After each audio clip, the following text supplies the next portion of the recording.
Which brand comes out on top, Seiko or Rolex? For me, it's gotta be. Let's get into it! Yes, and welcome to the Mad Watch Collector Show. Today, it's a battle to the death. Not really, it's just about watches, isn't it? Anyway, in the community section of the channel, I chucked a little grenade out there. It was a poll to you audience. Out of Rolex and Seiko, which brand would you keep? Well, over 8,000 of you voted, and it was a bit of a landslide to Seiko, wasn't it? We had comments like, I'm not a drug dealer, so Seiko. I drive a Fiesta, so I need to keep Seiko. Rolex, 100%. Rolex, old man's watch. I can live without Rolex, but not Seiko. Function over frivolity. Very highbrow. I don't want people thinking I'm a knob. And of course we had a couple that said none of the above. So yes, the majority was to keep the brand Seiko. Let's put it in context, shall we? I am a channel that predominantly reviews, we'd say, affordable watches, sort of under the £2,000 bracket. I do review a lot of Seiko watches. Therefore, the audience that I have will probably prefer Seiko. Now, I get this question a lot. Which brand is better, Seiko or Rolex? Two very different beasts, aren't they? I know what I would choose, and I think you know as well. But let's deconstruct this topic, and by the end of it, we'll have a better understanding of where we stand. This is gonna be fun. Are you Seiko versus Rolex ready? Let's go. Okay, first we gotta talk about history, because they both have very important histories. They're very well-known brands around the world for a reason. So first of all, we're talking about a 22-year-old man called Kintaro Hattori. He had aspirations and dreams to have a company that made the best watches in Japan. And in 1881, opened his wall clock and watch repair shop. Fast forward 11 years, and Hattori was able to buy a factory and start pretty much mass producing wall clocks. And he called that factory Seikosha. Translated, it means exquisite house. He then went into pocket watches, and in 1913 made his first watch, the Laurel. But disaster struck in 1923 when the Seikosha factory was absolutely wiped out due to a massive earthquake. But it only took a year for Hitaro to build the factory back up and come back with another watch. And this was the year when you finally saw Seiko on the dial. In another part of the world, in 1905, a 24-year-old Hans Wilsdorf, whenever I say Hans, I think of Die Hard. Where are the detonators? Now Hans, he wasn't a watchmaker, he was more an entrepreneur. He could see a gap in the market in England. His business was all about importing Swiss movements and dropping them into English-made watch cases. 3 years on, by 1908, Hans realised that I should probably make my own brand, and that was the year the name Rolex was trademarked. And Rolex, the word, doesn't mean anything. Wilsey just wanted a name that could be pronounced in any language in the world. Quite clever, really. Not a lot of people realise that Rolex started off in London. Then the company opened an office in La Chaux-de-Fonds in Switzerland. And by 1920, the whole company had moved to Geneva. So very different starts there.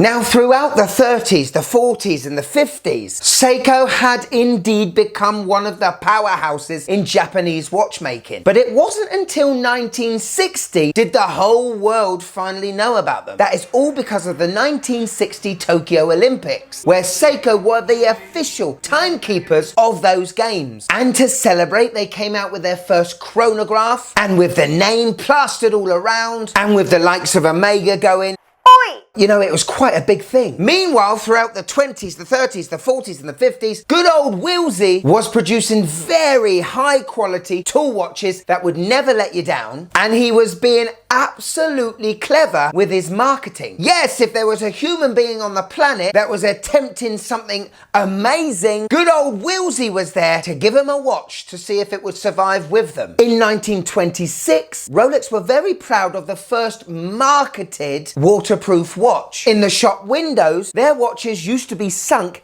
in fish tanks so that people could see that they were working underwater. Back to human endeavors, and Mercedes Glitzer is a perfect example of this. She was a professional swimmer and was the first lady to swim the English Channel. A lot of people think that Mercedes had the watch on the wrist as she crossed that channel. Not entirely true. The attempt where she had a Rolex watch, she failed, and the watch wasn't on her wrist. Willsey wanted the watch strapped around her neck. However, I'm sure the watch did well. What about Sir Edmund Hillary, the first man to ever get to the top of Mount Everest? Don't forget Tenzin Norgay. Anyway, Rolex gave Oyster Perpetuals to this team to prove that the watches were extraordinary and could take any temperatures and still keep good time. Well, the watches did survive. They got to the summit of Mount Everest, but it wasn't on the wrist of Sir Edmund Hillary. Old Hillary had a good old Smith's watch on. Not a lot of people really know about that, and that's because of Rolex's marketing. By the 50s and the 60s, presidents, actors, big figures in popular culture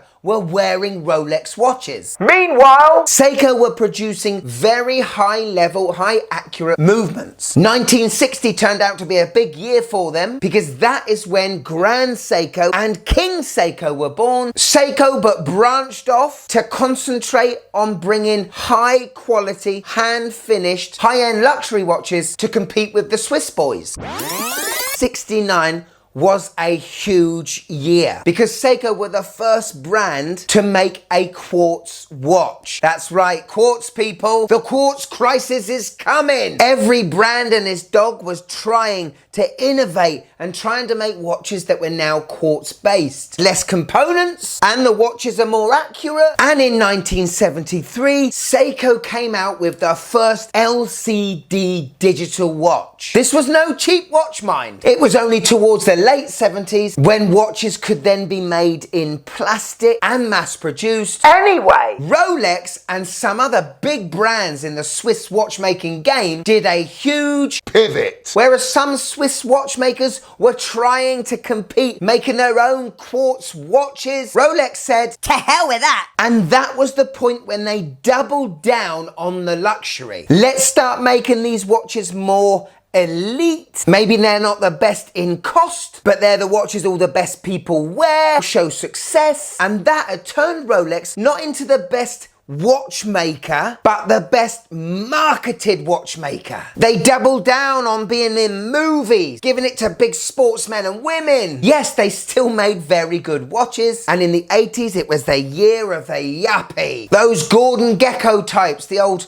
Patrick Batemans, maybe not him, he was a bit stabby, but the people with the old brick car phones, the Gordon Gekko braces. With Seiko, they continue to innovate and really stretch the boundaries of what you can do with quartz and mechanical with the spring drive. Throughout the decades, they have been pioneers, not necessarily to be popular, but for big recognition in the watch world. So that was a brief history. Go to other videos to get a broader history of both brands. These are just the things that I've remembered in my head. Now comes the opinion time, doesn't it? Let's talk about the positives of both brands.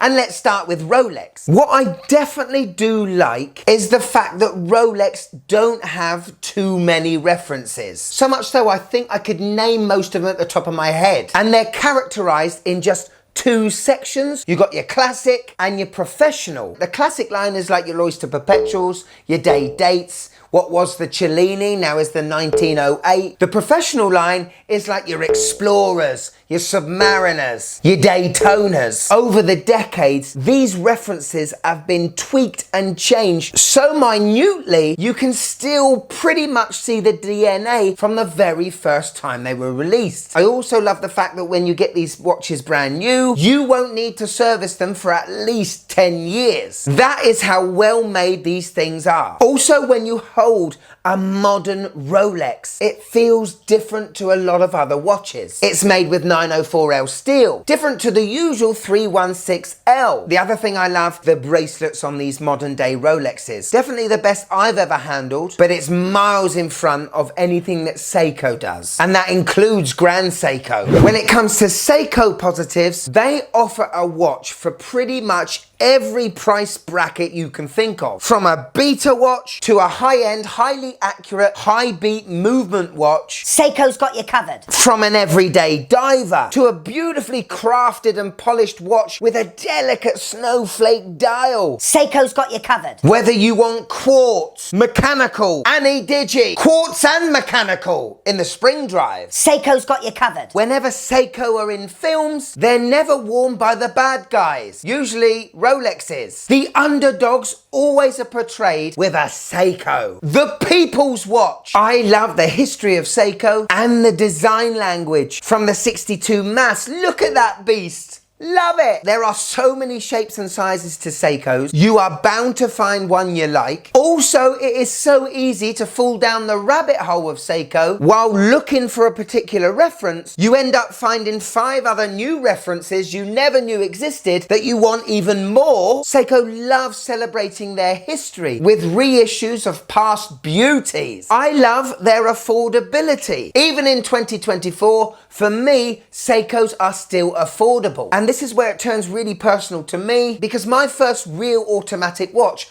was the SKX. Whereas I know some other people, their first watch may have been a Rolex.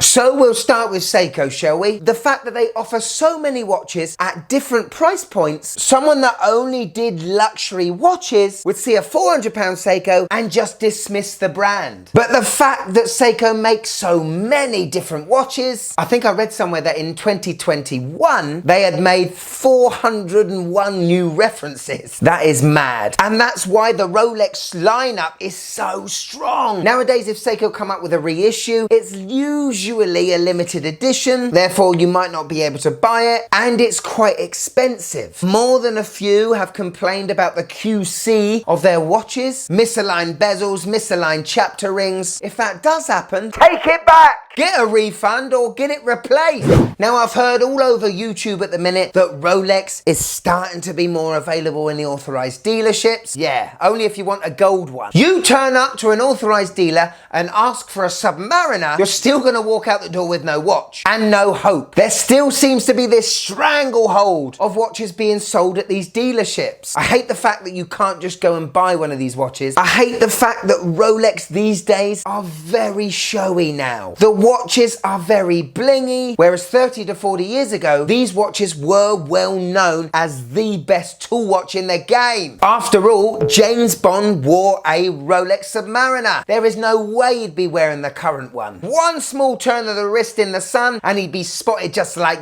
that by the KGB. Are they still a thing? If you've parked your money on a Rolex, you know your money's safe. That is a positive. But if you wear it and scratch it up, you diminish your returns. So you end up with a lot of Rolex owners not wearing them. And it's a very sad affair. Could you just click that like button, please? It really helps the channel.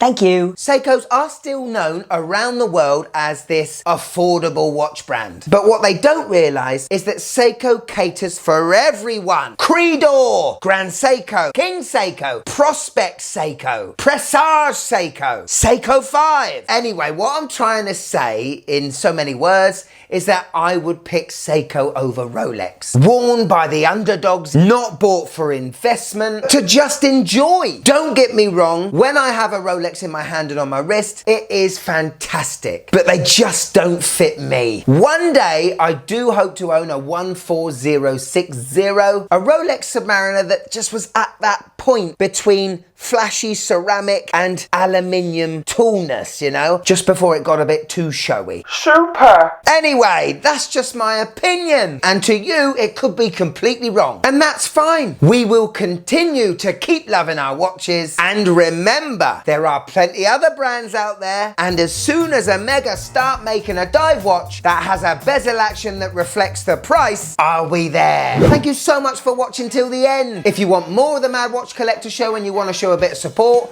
go on, click there, go on. If you want some merch, dive deep into the description below, but most importantly, keep the algorithm going for me and click this bad boy. Oh, this is lovely. This is a good one. Go on, click it. Click it.